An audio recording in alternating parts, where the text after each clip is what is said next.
बिस्मिल्लाहिर्रहमानिर्रहीम। अस्सलाम वालेकुम स्टूडेंट्स, मेरे YouTube channel basic English grammar में खुश आमदीद। अच्छा, तो स्टूडेंट्स, हम लोग नरेशन पढ़ रहे हैं। नरेशन में हम लोग पीछे बहुत कुछ पढ़ चुके हैं। आज हम पढ़ने जा रहे हैं इम्पेरेटिव सेंटेंसेस। तो इम्पेरेटिव सेंटेंसेस हमारे पास क्या हैं? ऐसे सेंटेंसेस जिनमें कोई हुक्म दिया गया हो, कोई दरख्वास्त की गई हो या किसी चीज़ से मना किया गया हो। तो इस तरह के जितने भी हमारे पास सेंटेंसेस हो वो हमारे पास इम्पेरेटिव सेंटेंस में शामिल होंगे। तो इनडायरेक्ट स्पीच और डायरेक्ट स्पीच में हमने इम्पेरेटिव सेंटेंसेस को पढ़ना है कि हम उनको कैसे चेंज करेंगे। यानी कि हमारे पास होगा रिक्वेस्ट या कोई ऑर्डर या कोई किसी चीज़ से मना किया होगा यानी फॉरबिड, और चंद और जुमले इस्तेमाल होंगे। यानी एक अगर हम एग्जाम्पल लें, शी सेड टू मी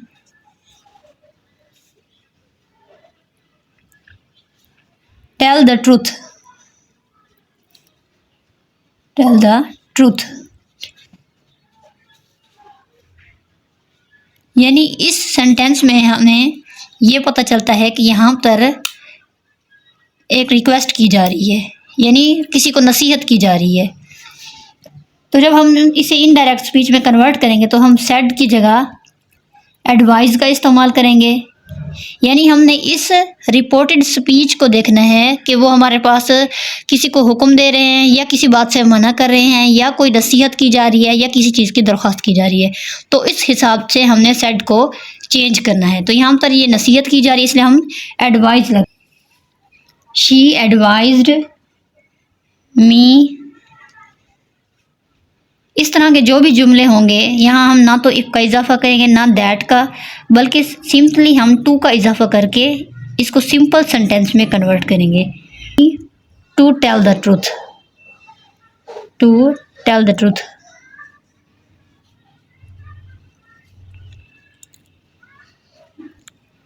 तो इस तरह ये हमारे पास चेंज हुआ।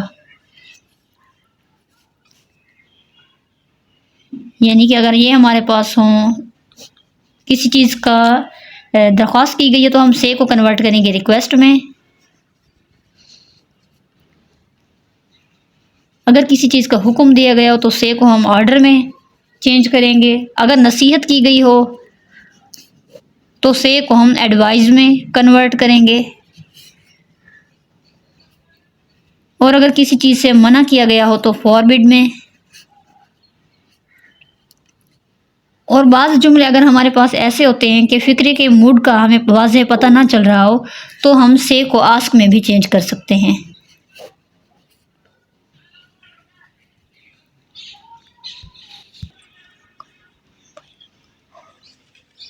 इन हम सेंटेंसेस देखें जिस तरह कीप क्वाइट या फिर go away.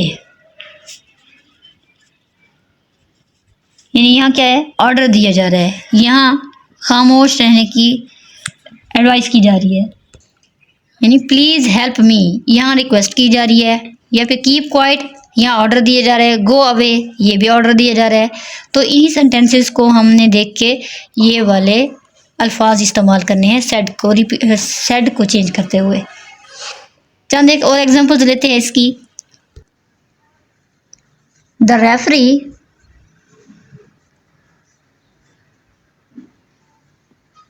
Said quite please.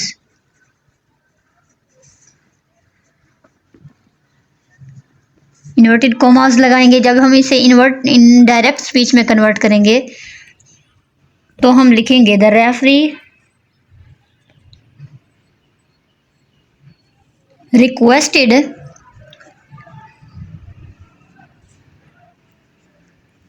क्योंकि यहाँ पर रिक्वेस्ट की जा रही है कि खामोश हो जाओ, तो इसे चेंज करेंगे द रेफरी रिक्वेस्टेड, टू का इजाफा करेंगे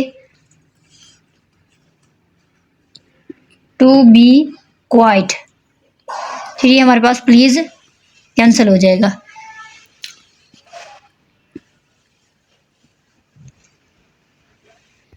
मज़ीद एग्जांपल लेंगे। जिसमें हम ऑर्डर किसी ऑर्डर के मुतालिक पढ़ेंगे कि अगर हमारे पास किसी ऑर्डर दिया गया तो हम कैसे चेंज करेंगे। द जज said call the next witness.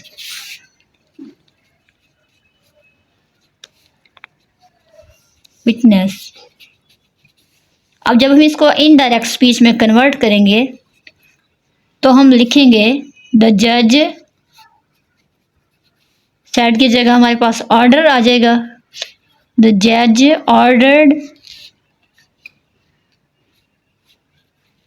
Ordered to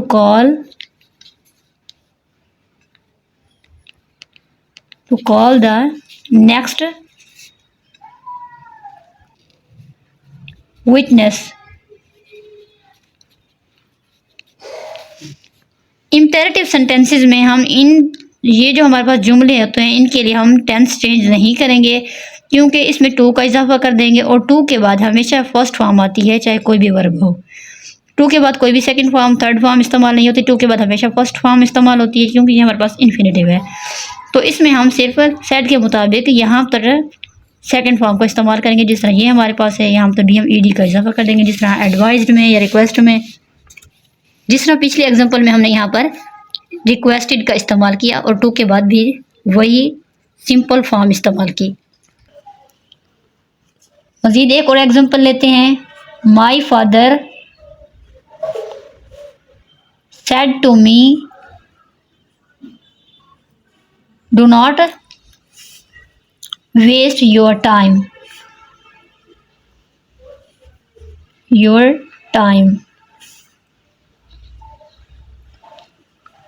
अब जब हम इसको चेंज करेंगे तो ये हमारे पास क्या है कि यहाँ पर फादर जो है ना वो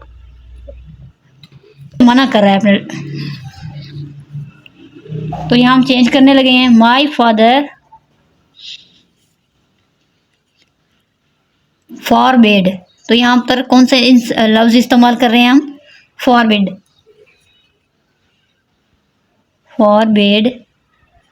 मी टू वेस्ट माई टाइम। यूर है, यहाँ पर ये हमने चेंज करने हैं। यहाँ हमारे पास जो पर्सनल, ये फर्स्ट पर्सन सेकंड पर्सन जो भी आ जाए हमने इसको चेंज करना है। तो ये हमारे पास सेकंड पर्सन है, ये हमारे पास ऑब्जेक्ट के हिसाब से चेंज होगा, इसलिए हम यहाँ पर लगा देंगे माई। ये यूर हमारे पास पोजेसिव है, इसकी हम पोजेसिव केस लगाएंगे माई टाइम। और एक बात और आपने जहन नशीन करनी है कि जब हमारे पास ये फॉरबिड लफ्ज़ आ जाए तो इसके बाद हमने ये डू या नॉट का इस्तेमाल हमने नहीं करना, क्योंकि फॉरबिड का मतलब ही मना ही करना होता है। तो ये दोनों एक साथ इस्तेमाल नहीं हो सकते। हम यहाँ नहीं लिखेंगे यहाँ नॉट दोबारा, यानी forbid me not to waste, तो ये हमारे पास रॉन्ग होगा। इसलिए हमारे पास ये आएगा my father forbid me to waste my time. एक एग्जाम्पल और, the teacher said do not make a noise. अब जब हम इस सेंटेंस को चेंज करेंगे तो हम इस सेंटेंस को दो तरह से चेंज कर सकते हैं। फर्स्ट ऑफ ऑल हम देखते हैं, अगर हम लिखें द टीचर, अब एक तरह से तो हमारे पास ये वाज़े नहीं हो रहा उसके टीचर का मूड किस लिहाज से है, क्या वो सख्ती से कह रहे हैं कि शोर ना करें या वो नरमी से कह रहे हैं। तो इस तरह हम यहाँ पर आस्क भी लगा सकते हैं। द टीचर आस्क्ड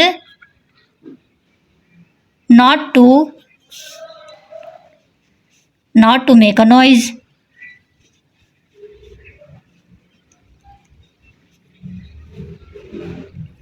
और दूसरा हमारे पास ये है कि अगर वो मना कर रहा है, यानी कि किसी चीज़ से मना किया जा रहा है, तो यहाँ हम दूसरे तरीके में, फर्स्ट हो गया ये हमारे पास और ये second, the teacher forbid to make a noise. फिर हम यहाँ नॉट का इस्तेमाल नहीं करेंगे।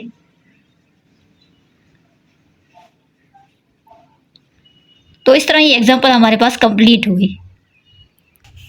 तो इन तमाम एग्जाम्पल्स में हमने इन अल्फाज को इस्तेमाल करते हुए मुख्तलिफ एग्जांपल्स की, जिसमें हमने एडवाइस का इस्तेमाल किया, फिर हमने यहाँ पर रिक्वेस्ट का इस्तेमाल किया, और ऐसे ही यहाँ पर हमने ऑर्डर्ड, फॉरबेड, इन तमाम अल्फाज का इस्तेमाल करते हुए डायरेक्ट स्पीच से इनडायरेक्ट स्पीच में चंद सेंटेंसेस को समझाया आप लोगों को, ताकि आप लोग इसे समझ सकें और आप लोगों को समझने में आसानी हो। तो उम्मीद करती हूँ कि आप लोगों को ये वीडियो पसंद आई होगी और आप लोग इसे ज़रूर आखिर तक देखिएगा, कोई भी चीज़ स्किप नहीं करनी, ताकि आप लोग इसे अच्छे तरीके से समझ सकें। मिलते हैं नेक्स्ट वीडियो के साथ, तब तक के लिए आप हमारे चैनल को सब्सक्राइब करना मत भूलिएगा। मिलते हैं इंशाअल्लाह अगली वीडियो में, तब तक के लिए अल्लाह हाफिज़।